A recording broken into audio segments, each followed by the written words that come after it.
All right, we're behind the scenes here on the radio show right on SC. Thank you for being with us. It's Saturday morning.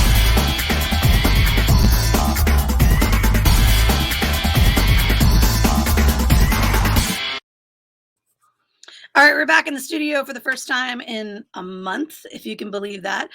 We had a good show this morning talking about great beginnings, and we got to the list where we are going to tell you exactly how to do a good job with your great beginning.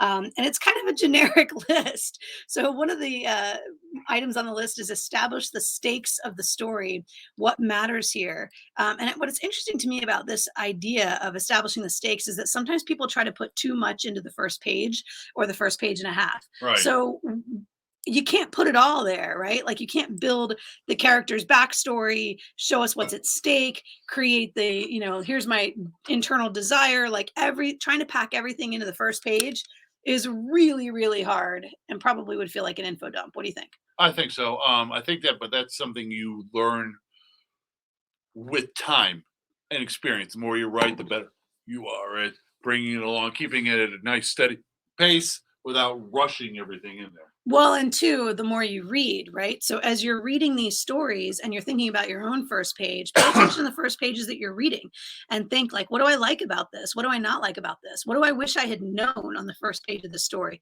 Does it matter that I didn't know her mom was dead when she was talking to her on the first page? Would I have preferred to know that her mom was dead when she was talking to her on the first page, right? Ask yourself questions about that. All the stories that you're reading give you a chance to peel apart what the author has done and then decide how you would have done it better. And those are good exercises for this best beginning stuff. I think the best way to get good at writing a good beginning, number one, is to write it over and over and over again, get lots of feedback on it. But number two is to read a lot of really good beginnings, maybe some bad ones too, and break them down and see what you like about it and what you don't. Number 7 on the list here is develop the inciting incident.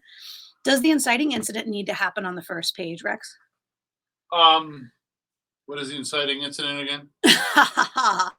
This is why we're in the story, right? This is the thing that sets off the events that are going to build for our character to move forward in the plot. No, doesn't happen on the first page. However, again, if you have nothing interesting to begin, then why not begin with it? Yeah. Why not have it happen right there? Yeah, I don't know. So if you begin the story with like a day in the life, this is like what regular life looks like. Your inciting incident probably needs to come within page 3 or 4. If you're a plot-driven story, right, then why not begin with it? Yeah, the dead body is found. Right, the dead body is found, or Mike Hammer meets the girl and she ends up dead later on. That's a murder. Sorry.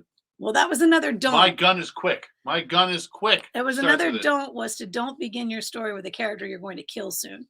Why not? So if you begin with the girl and she meets Mike Hammer and then she dies like 3 pages later. That's the inciting incident because he looks into her. Yeah. I don't know. I agree with the advice. Don't begin with a character you're going to kill. At this point, it's a cliche. It is kind of, but nonetheless. Well, it's a cliche because it worked.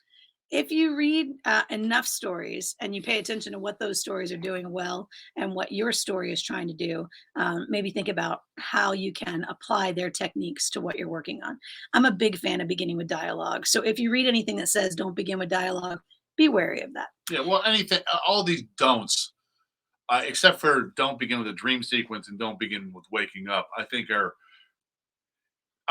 a little iffy. Yeah.